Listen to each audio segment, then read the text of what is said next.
Magandang gabi po sa inyo.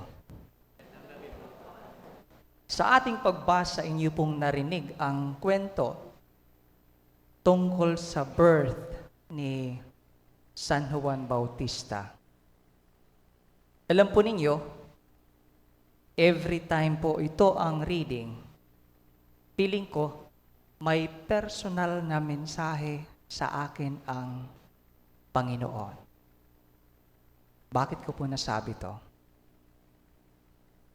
Ang pangalang John, ang kahulugan po ay God is gracious. Mapagbigay ang Diyos.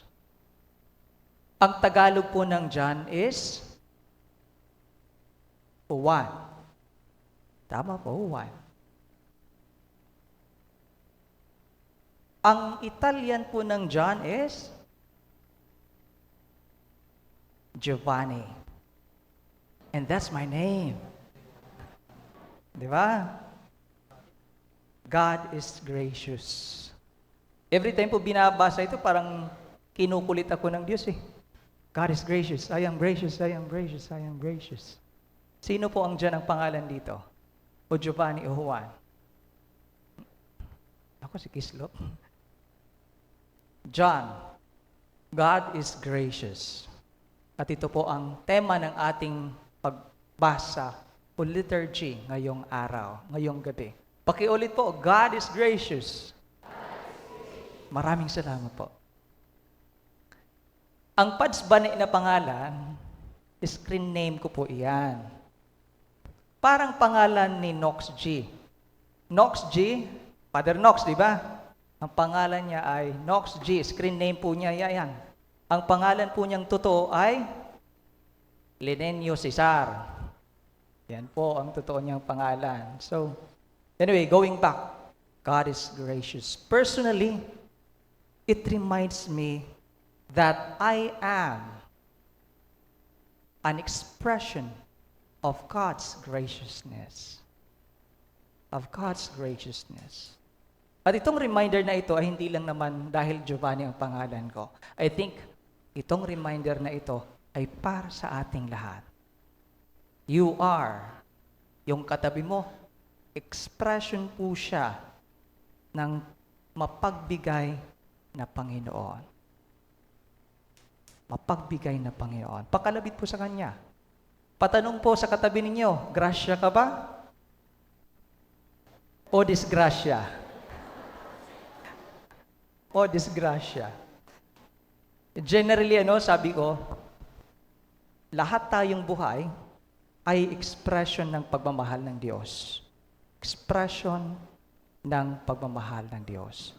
Life is God's expression of His graciousness. Meaning po, we were shaped by God's hands.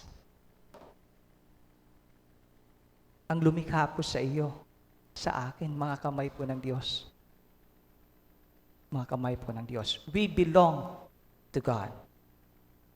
And we should realize this beautiful reminder every day. We should remember this every day. Pag lubog na lubog ka sa mga trial sa buhay, uy, biyaya ka ng Diyos. Biyaya ka ng Diyos.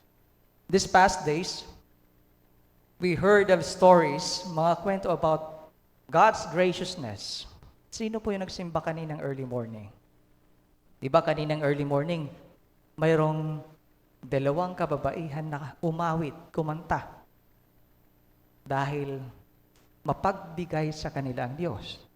Sino po itong kababaihang ito?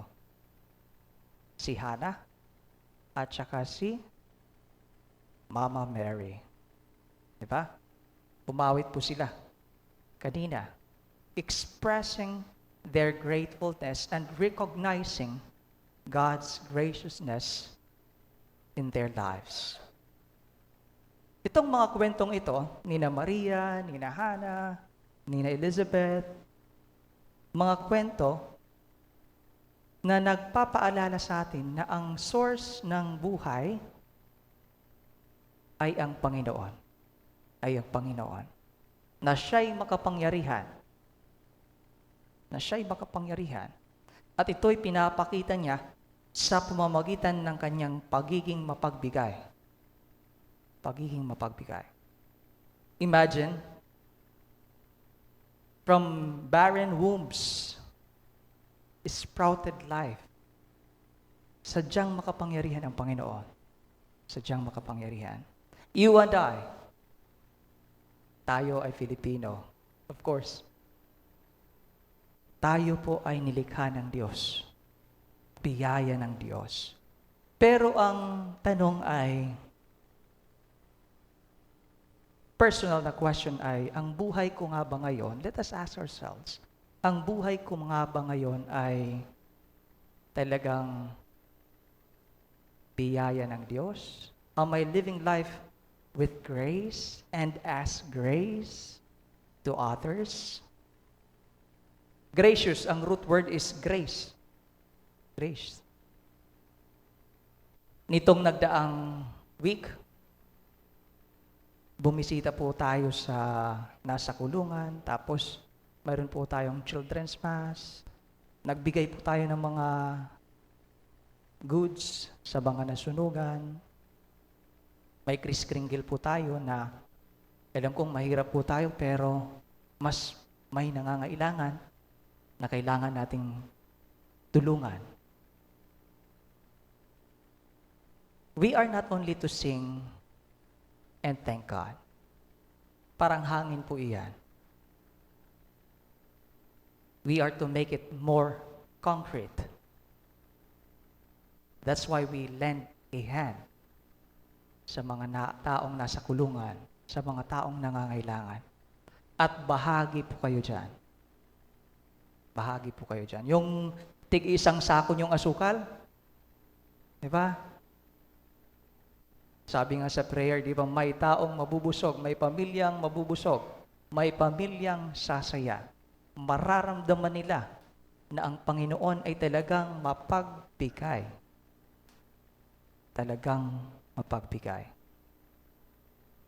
Muli ang hamon po sa atin, gaya ng hamon kaninang umaga na sinabi ko, that we are to sing. Dapat po tayo umawit, hindi lang ng kanta, kundi umawit ng mabubuting gawa. Umawit ng mabubuting gawa. So that people may truly see God's graciousness in us.